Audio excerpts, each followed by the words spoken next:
नमस्ते, कैसे हैं आप सब। उम्मीद करता हूँ बहुत अच्छे होंगे। स्वागत है आप सभी का मेरे चैनल कर्ण कुशवाहा में। लास्ट क्लास में मैंने आपको पैग रेशियो के बारे में बताया था। उम्मीद करता हूँ वीडियो आपको बहुत अच्छे तरीके से समझ आया होगा। अगर आपने उस वीडियो को अभी तक नहीं देखा है तो मेरे डिस्क्रिप्शन बॉक्स में मैंने अपने शेयर मार्केट के प्लेलिस्ट का लिंक दिया हुआ है, उसे क्लिक करके आप ना सिर्फ पैग रेशियो इवन मेरे स्टार्टिंग से लेकर अभी तक के वीडियो को कंप्लीटली देख सकते हैं और अंडरस्टैंड कर सकते हैं। इसके अलावा अगर आपने अभी तक अपना डीमैट अकाउंट ओपन नहीं किया है तो उसका भी लिंक मैंने अपने डिस्क्रिप्शन बॉक्स में दिया हुआ है। आप जो भी डीमैट अकाउंट ओपन करना चाहते हैं लिंक पे क्लिक करके ओपन कर सकते हैं। चलिए आइए स्टार्ट करते हैं आज के अपने क्लास 8 को।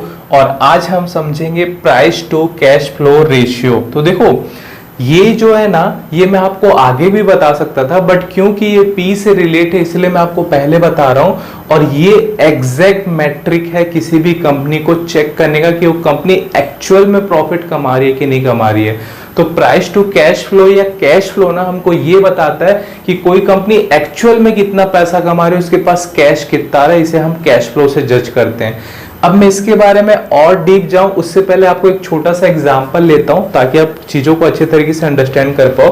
देखो आप सब गोल्ड या ज्वेलरी वगैरह खरीदते भी होगे, पहनते भी होगे, तो ये आप एक ज्वेलरी शॉप से लेते हो, यानी कि एक सोनार की दुकान से लेते हो, ठीक है। तो मैं एज्यूम करता हूं कि एक ज्वेलरी शॉप वाला पर डे 10 लाख रुपए का सेल करता है, ठीक है, क्लियर, ठीक है। डे एंड में वो क्या करता है, पूरे दिन के एंड में वो अपने सेल्स बुक में ये चढ़ा देता है कि आज मैंने 10 लाख रुपए का सेल किया, जिसमें मैंने 2 लाख रुपए जो भी मेरा इंटरेस्ट है, टैक्स वगैरह है, जो भी मेरे को गवर्नमेंट को देना, व्हाटएवर जो भी सब दे के 8 लाख रुपए का मेरा शुद्ध प्रॉफिट हो गया। तो वो अपना पीएनएल कैलकुलेट कर लेता है। एग्जाम्पल ले रहा हूं मैं, ठीक है। तो क्या ये गलत है? नहीं है गलत, बिल्कुल सही है, ऐसा ही होता है, अभी तक हमने यही देखा है। तो कैश फ्लो क्या होता है, कैश फ्लो क्या बताता है? तो देखो ये ज्वेलरी शॉप वाला पर डे 10 लाख का सेल कर रहा है, अच्छी बात है, बट क्या ये जरूरी है कि पूरा 10 लाख रुपए इसके पास कैश आया हो? आपने देखा होगा कई लोग ईएमआई में चीजों को करवाते हैं, ठीक है। दूसरा सिनेरियो क्या हो सकता है, कई लोग चेक देंगे, ठीक है। तीसरा सिनेरियो क्या होता है, कई रेगुलर कस्टमर हैं तो बोलते हैं हम कुछ समय बाद देंगे, है ना, या 2 मंथ हो, 3 मंथ हो, व्हाटएवर जो भी हो, या कुछ अदर केसेस भी होते हैं। तो देखो ईएमआई क्या होगा, ईएमआई 6 महीने का भी हो सकता है, 12 महीने का भी हो सकता है, 2 साल का भी हो सकता है। चेक क्या होता है, किसी कस्टमर ने 1 लाख रुपए का गोल्ड लिया और बदले में चेक दे दिया, तो भैया चेक से पैसा तो सेम तुरंत नहीं मिला, ठीक है। आप चेक को बैंक में लगाओगे, कभी कभार साइन मिसमैच हो सकता है कस्टमर के अकाउंट में पर्टिकुलर किसी रीजन से पैसे ना हो, ठीक है, तो आपका पैसा आने में थोड़ा समय लग सकता है। तीसरा क्या होता है कि जैसे अगर कोई आपका रेगुलर कस्टमर है, कोई आपके घर का आदमी, कोई जानकार आदमी है, तो आप बोलते हो हाँ ठीक है ले जा भाई, जब होगा तब देना। आप 1 महीने, 2 महीने, 3 महीने बाद, 6 महीने बाद भी उससे पैसा लेते हो। अदर्स में क्या होता है, कई बार कोई फ्रॉड केस भी हो जाता है, कोई अच्छा जान पहचान तो बनाता है बट एक बार लंबी मतलब अच्छे अमाउंट का प्रोडक्ट लेके फिर फरार हो जाता है, ठीक है।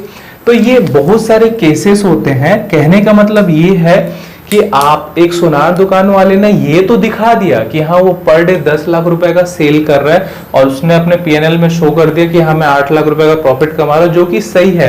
बट क्या एक्चुअल में उसके पास 8 लाख रुपए कैश या 10 लाख रुपए कैश आ रहा है? क्या नहीं हो सकता है एक्चुअल में उसके पास 5 या 6 लाख रुपए ही कैश आ रहा हो, 4 लाख रुपए तो वो उधारी बांट रहा है या इनडायरेक्टली वो बाद में उससे मिलेगा, क्रेडिट के फॉर्म में मिलेगा, अभी तुरंत नहीं मिल रहा है। तो कैश फ्लो ना किसी भी कंपनी के इसी चीज को बताने का काम करता है कि अगर कोई भी कंपनी बोल रही है कि हाँ हम इतने का बिजनेस कर रहे हैं, इतना सेल कर रहे हैं, तो क्या एक्चुअल में उतना कैश कंपनी के पास आ रहा है या कंपनी किसी को उधार दे के रखी है या कंपनी कोई अलग तरीके से आपको अपना सेल दिखा रही है। चलो ये एग्जाम्पल मैं आपको रिलेट करने के लिए बताने वाला था। अब मैं आपको समझाता हूं कि कैश टू फ्लो का फंडा क्या होता है, ठीक है।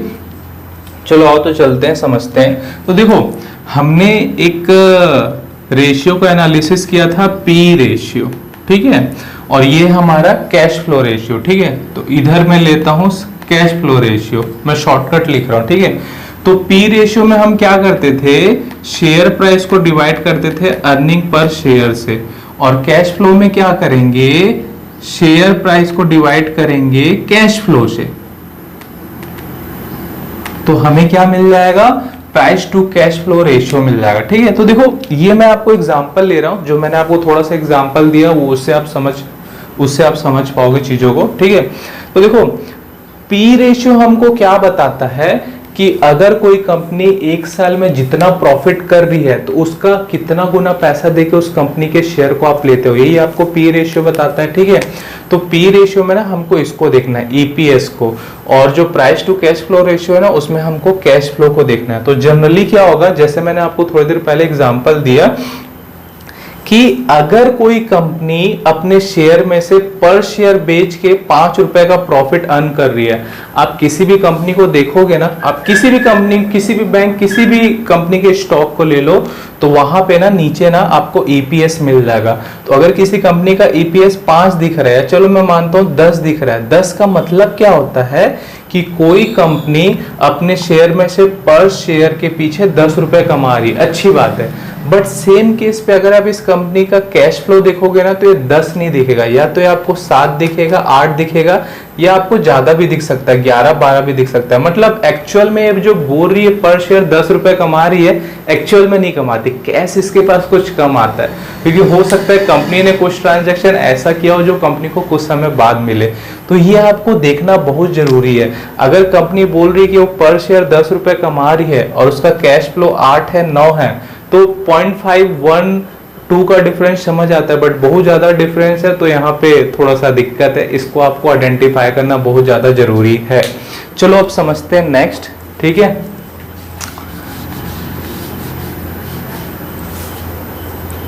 अब मैं आपको बताना चाहता हूं पीएनएल और कैश फ्लो में क्या अंतर होता है।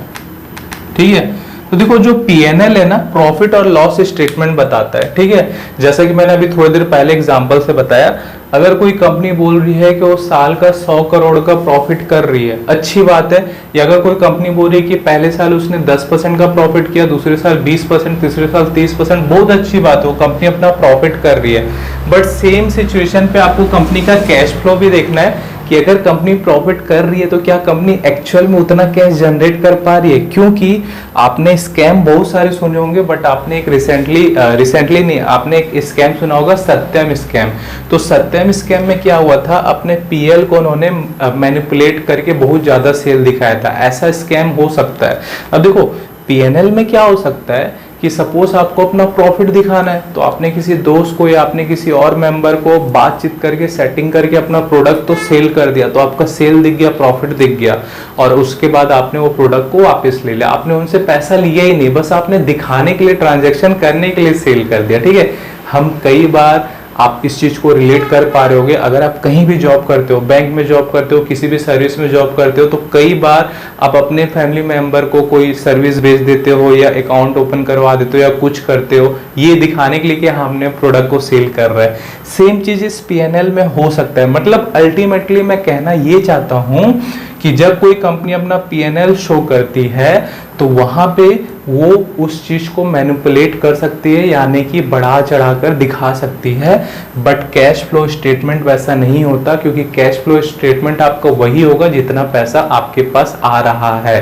तो कई बार जब हम पी रेशियो देखते हैं, जब हम पीबी रेशियो देखते हैं, जब हम पैग रेशियो देखते हैं, या जब हम फेस वैल्यू देखते हैं, जब हम अदर रेशियो का कैलकुलेशन करते हैं, तो उससे भी एग्जैक्ट कैलकुलेशन हमें कैश फ्लो रेशियो से मिल जाता है, क्योंकि ये एग्जैक्ट बताता है। तो इन सबसे ज्यादा इंपॉर्टेंट आपका कैश फ्लो रेशियो हो जाता है। ठीक है, मैंने तो आपको बता दिया कि जो कैश फ्लो रेशियो होता है वो क्या होता है, या कैश फ्लो क्या होता है। ठीक है, तो ना कंपनी ना कैश फ्लो को ना 3 डिपार्टमेंट में बोल सकते हो बांटी हुई है, या ठीक है।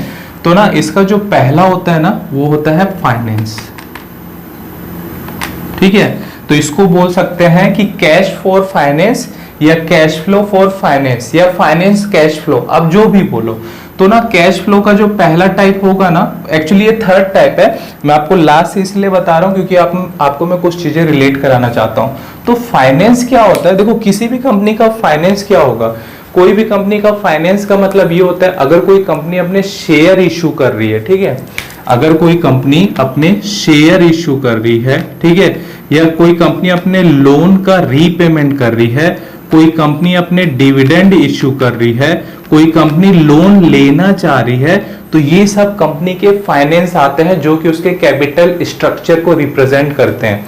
अब देखो किसी कंपनी का फाइनेंस अगर निगेटिव में हो, मतलब फाइनेंस कैश फ्लो निगेटिव दिख रहा है या पॉजिटिव दिख रहा है, तो निगेटिव दिख रहा है इसका मतलब क्या है कि कंपनी ने कोई लोन वगैरह रीपेमेंट किया हुआ है, ठीक है, इसीलिए वो निगेटिव है। और पॉजिटिव है का मतलब क्या है कि कंपनी ने कोई लोन लिया, वाइस वर्सा। आप देखो चारों चीजों का, तो अगर किसी भी कंपनी का फाइनेंस कैश फ्लो निगेटिव हो या पॉजिटिव हो तो उससे कोई खास फर्क नहीं पड़ता, उससे आप नेगलेक्ट कर सकते हो, क्योंकि ये अपने जो भी extra dividend, loan, share issue वगैरह करती है इसी को बायबैक करते रहती है, इश्यू करते रहती है।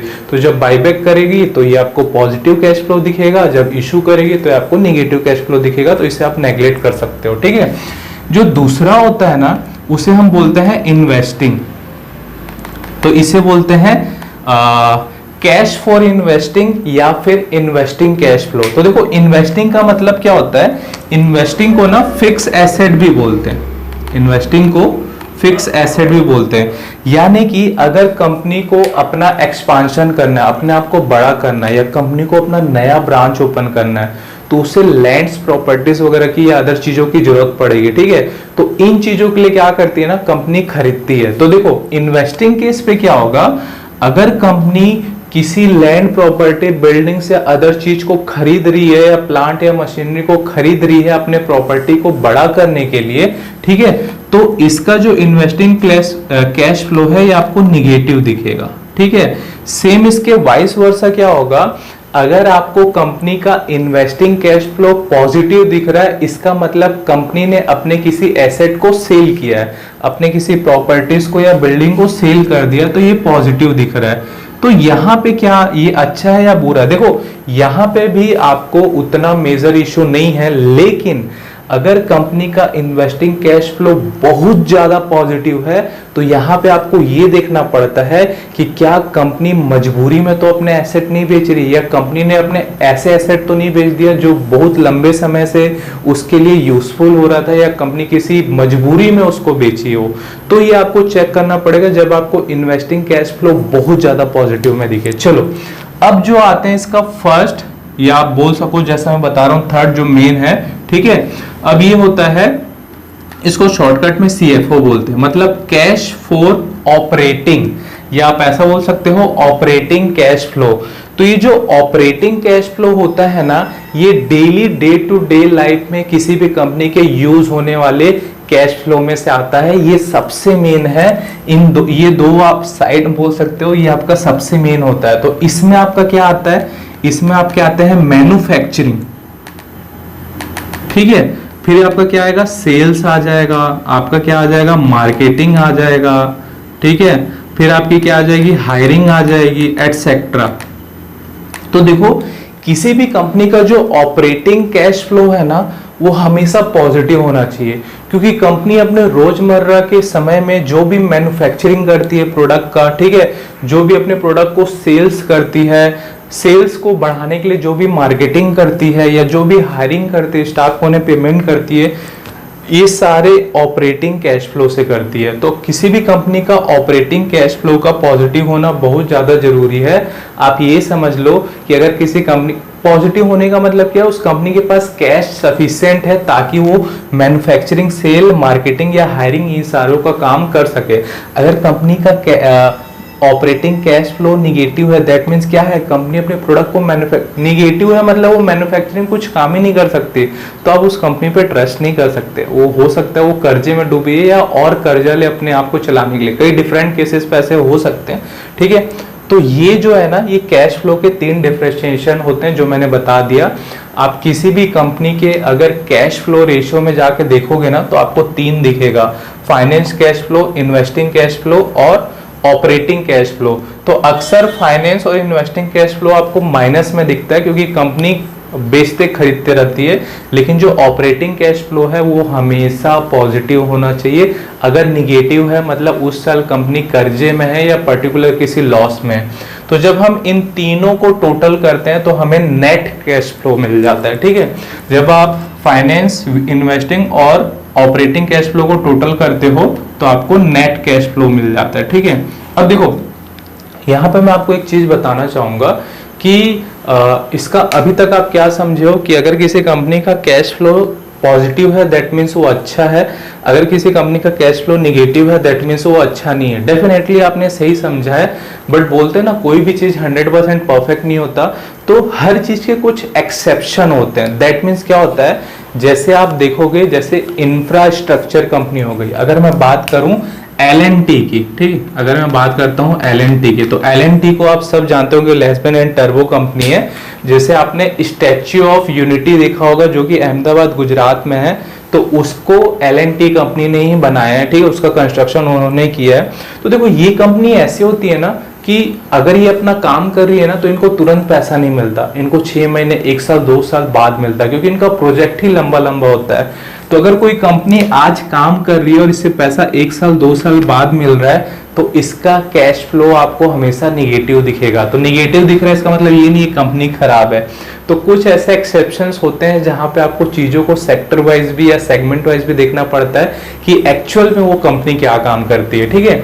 इसके अलावा कभी कभार इसमें बैंक भी इंक्लूड हो जाता है, क्योंकि आपको पता है बैंक के पास कैश तो रहते हैं, बॉन्ड्स तो रहते हैं, प्रॉपर्टी के पेपर तो रहते हैं, गोल्ड तो रहते हैं, बट जो बैंक है ना अपने पैसे को ना मैक्सिमम लोन या ब्याज के रूप में देती है, जो उसे धीरे धीरे करके मिलता है। तो बैंक तो वैसे पॉजिटिव में रहता है, लेकिन कई बार वो निगेटिव हो सकता है।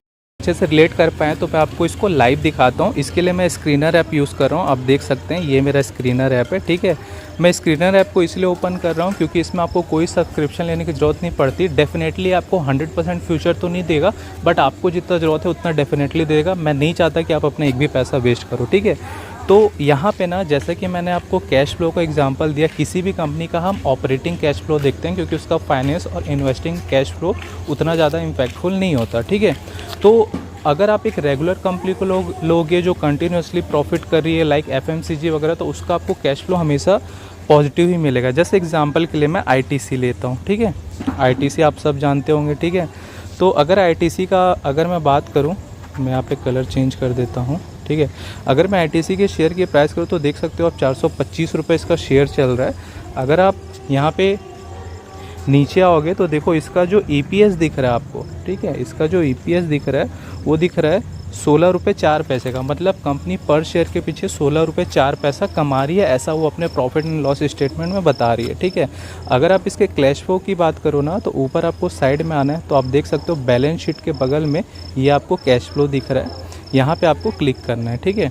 तो देखो कैश फ्लो में ना आपको यहाँ पे 3 कैश फ्लो, जैसे कि मैंने बताया था, cash from operating activity, cash from investing activity और कैश फ्रॉम फाइनेंसिंग एक्टिविटी, ये 3 दिख रहा है। तो आप देख सकते हो कि जो इन्वेस्टिंग और फाइनेंसिंग है ये आपको मैक्सिमम टाइम माइनस दिखेंगे, बट जो ऑपरेटिंग एक्टिविटी है ना ये आपको प्लस में दिखना चाहिए। यहाँ पे आप बैक करोगे तो देखो मार्च 2013 का 7102 है, 14 का 7344 है, 15 का 9843 है।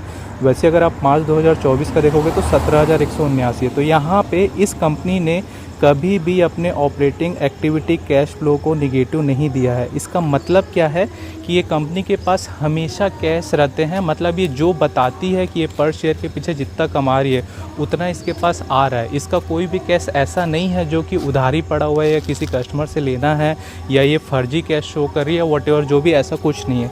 इसके अपोजिट मैं एक अदर बैंक को लेता हूँ, मैं एक अदर कंपनी को लेता हूँ। सपोज़ मैं SBI बैंक को दिखाता हूँ। देखो अब अगर SBI बैंक की बात करूँ तो SBI बैंक के एक शेयर का प्राइस 849 रुपये, ठीक है। और वहीं पे अगर आप इसके EPS की बात करोगे तो इसका EPS जो है वो है 75 रुपये 5 पैसा। मतलब SBI बैंक अपने हर एक शेयर के पीछे 75 रुपये कमा रहा है। अब अगर हम इसके कैश फ्लो की बात करते हैं, ठीक है, तो यहाँ पे हम आ जाते हैं कैश फ्लो की, ठीक है। तो देखो यहाँ पे अगर हम इसके कैश फ्लो को देखो, ऑपरेटिंग कैश फ्लो, तो मार्च में पॉजिटिव था, 14 में भी पॉजिटिव था, ये आपको निगेटिव मिला मार्च 2018 में, कोविड से पहले मिला। अगर कोविड के समय मिलता तो हम सोच भी सकते थे, ठीक है। उसके बाद अगर आप देखोगे तो फिर मार्च 2023 में फिर आपको -86,000 का, 86,000 का मतलब ये है कि बैंक जो बोल रहा है कि वो पर शेयर इतना पैसा कमा रहा है, एक्चुअली उसके पास वो पैसा आ ही नहीं रहा है। या तो वो फंसा हुआ है कोई पैसा, या तो कोई अपना पैसा नहीं दे रहा है, या तो कोई अपना EMI पेड नहीं कर रहा। और वहीं पे मार्च 2024 में देखोगे तो पॉजिटिव है। तो इसका मतलब ये नहीं है कि SBI बैंक आपका फर्जी है या फ्रॉड है। मैंने आपको एक्सेप्शन बताया था, जैसे कि इंफ्रास्ट्रक्चर हो गया या कुछ बैंक हो गया, तो ये आपके एक्सेप्शन में काउंट होगा। अदरवाइज़ आप किसी भी कंपनी को ऐसे ट्रैक कर सकते हो कि उसका ऑपरेटिंग कैश फ्लो माइनस तो नहीं है। माइनस है मतलब आप उसको उसके अदर पैरामीटर को देखना पड़ेगा। उसके अलावा मैं आपको आगे चल के summary, chart analysis, peers, quarters, profit and loss, balance sheet पढ़ना, कैश फ्लो रेशियो, ये सारी चीज़ें बताऊंगा। उम्मीद करता हूँ आपको कैश फ्लो देखना समझ आ गया होगा। Thank you. तो आप समझ गए होंगे कि कौन से सेक्टर या कौन से इंडस्ट्री का कैश फ्लो निगेटिव हो सकता है, और ओवरऑल आप ये भी समझ गए होंगे कि कैश फ्लो क्या होता है, किसी भी कंपनी के कैश फ्लो को चेक करना क्यों बहुत ज़्यादा जरूरी है। नेक्स्ट क्लास में मैं आपको फ्री कैश फ्लो के बारे में बताऊंगा, जो कि बहुत ज़बरदस्त और मज़ेदार चीज़ है। ठीक है, तो उम्मीद करता हूँ ये वीडियो आपको समझ आया होगा। अगर ये वीडियो अच्छा लगा तो लाइक करें, मुझे सब्सक्राइब करें, अपने उन दोस्तों के साथ शेयर करिए जो शेयर मार्केट के बारे में सीखना चाहते हैं, जो फंडामेंटल एनालिसिस को जानना चाहते हैं। और अगर आपने अभी तक नोटिफिकेशन आइकन ऑन नहीं किया तो उसे ऑन कर लीजिए, ताकि जब भी मैं कोई वीडियो डालूं तो सबसे पहले आपके पास आए। इसके अलावा आप चाहें तो मुझे इंस्टाग्राम पे, फेसबुक पे, टेलीग्राम पे और व्हाट्सएप पे भी फॉलो कर सकते हैं। मैं वहां पे मिल जाऊंगा। सभी का लिंक मैंने आपको अपने डिस्क्रिप्शन बॉक्स में दिया हुआ है। अगर आपने अभी तक अपना डीमैट अकाउंट नहीं खोला तो क्या कर रहे हैं, नीचे डिस्क्रिप्शन बॉक्स में जाइए और डीमैट अकाउंट ओपन करिए। चलिए मिलते हैं अपने नेक्स्ट क्लास में एक नई रेशियो के एनालिसिस के साथ। तब तक खुश रहिए, बिंदास रहिए, लाइफ के मजे लीजिए। Thank you so much.